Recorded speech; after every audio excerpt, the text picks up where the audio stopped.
Shalom, salam sejahtera bagi Bapak Ibu, Saudara-saudara, anak-anak yang dikasihi oleh Tuhan Yesus Kristus.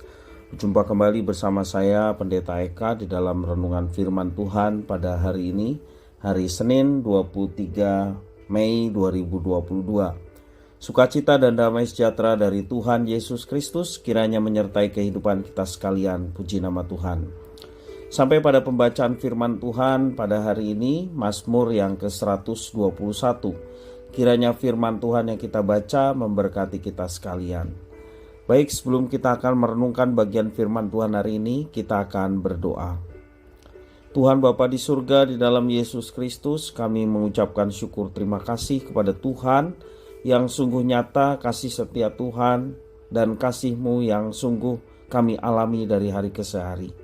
Biarlah setiap pengalaman bersama dengan Tuhan menjadikan kami semakin mengenal pribadi Tuhan yang baik, agung, dan luar biasa dalam hidup kami, sehingga kami terus memutuskan untuk senantiasa setia dan menjalani kehidupan yang taat kepada Tuhan.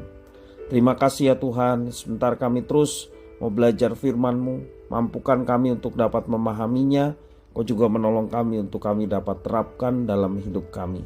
Terima kasih Bapa, terpujilah namamu. Demi nama Tuhan Yesus kami berdoa. Haleluya. Amin. Mazmur 121. Nyanyian ziarah. Aku melayangkan mataku ke gunung-gunung. Dari manakah akan datang pertolonganku? Pertolonganku ialah dari Tuhan yang menjadikan langit dan bumi. Ia takkan membiarkan kakiku goyah. Penjagamu tidak akan terlelap. Sesungguhnya tidak terlelap dan tidak tertidur penjaga Israel. Tuhanlah penjagamu, Tuhanlah naunganmu di sebelah tangan kananmu. Matahari tidak menyakiti engkau pada waktu siang, atau bulan pada waktu malam.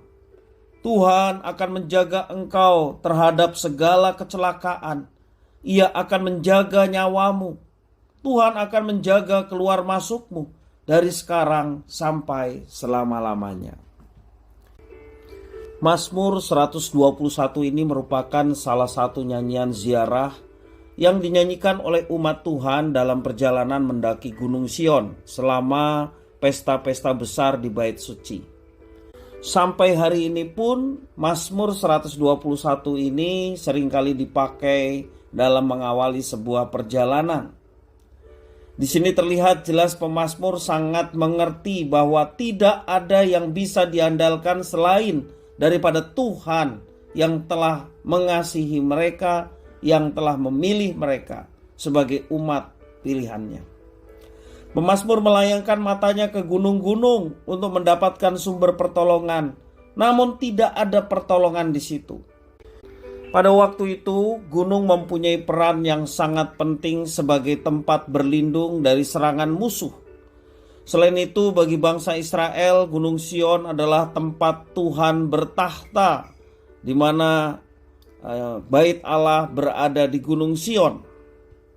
Bangsa-bangsa lainnya pada zaman itu selalu melihat gunung sebagai tempat Allah mereka bertahta. Pemazmur memakai kata gunung-gunung sebagai gambaran bahwa dia sedang mencari alternatif pilihan untuk menemukan sumber pertolongan yang lain.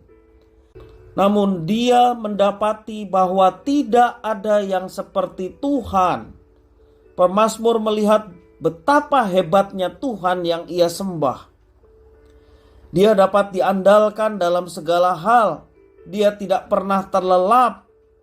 Dia senantiasa menjaga dan memelihara serta menjamin seluruh perjalanan kehidupan dari pemazmur.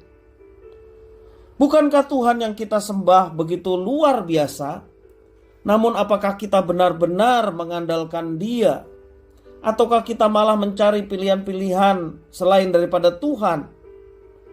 Sayangnya itulah yang tanpa sadar seringkali kita lakukan. Kita lebih mengandalkan diri kita sendiri. Atau kalau kita masih punya orang tua, kita lebih mengandalkan orang tua kita, kekayaannya, ya. Kita mengandalkan kerabat atau mengandalkan kekuasaan manusia yang lainnya.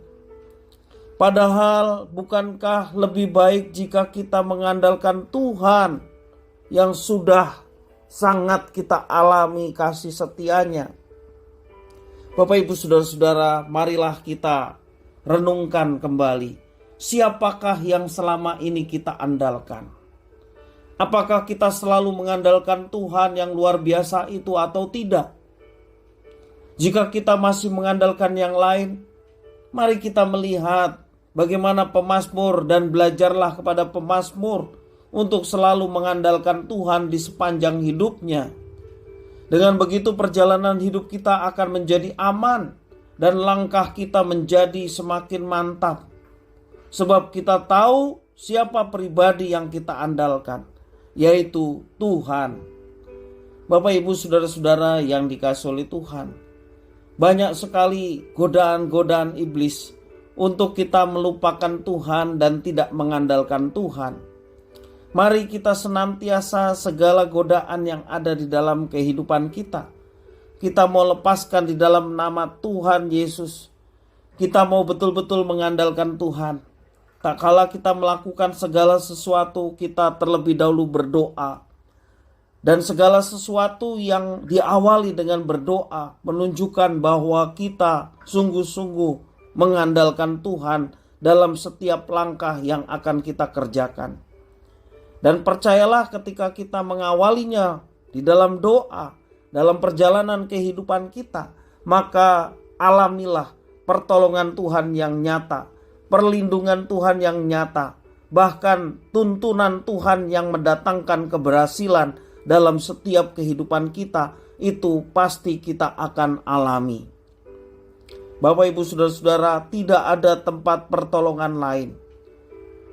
Mungkin kita mendapatkan pertolongan selain daripada Tuhan, tetapi pertolongan di luar Tuhan ujung-ujungnya mendatangkan kebinasaan. Tetapi pertolongan dari Tuhan pada akhirnya mendatangkan kebahagiaan. Tidak ada yang dapat kita andalkan di dalam dunia ini selain daripada Tuhan, sumber kekuatan dan pertolongan kita. Alamilah pertolongannya, alamilah penyertaannya, alamilah berkat-berkatnya. Kuncinya adalah andalkanlah hidup kita kepada Tuhan. Kiranya firman Tuhan memberkati kita sekalian. Mari kita berdoa. Tuhan Bapa di surga, di dalam Yesus Kristus, kami mengucapkan syukur terima kasih atas firman Tuhan. Mampukan kami ya Tuhan untuk senantiasa menjaga hati kami, untuk senantiasa mengandalkan Tuhan dalam hidup kami. Sehingga nama Tuhan dipermuliakan dan hidup kami boleh terus mengalami penyertaan, bahkan mujizat-mujizat Tuhan boleh kami alami dalam hidup kami setiap hari.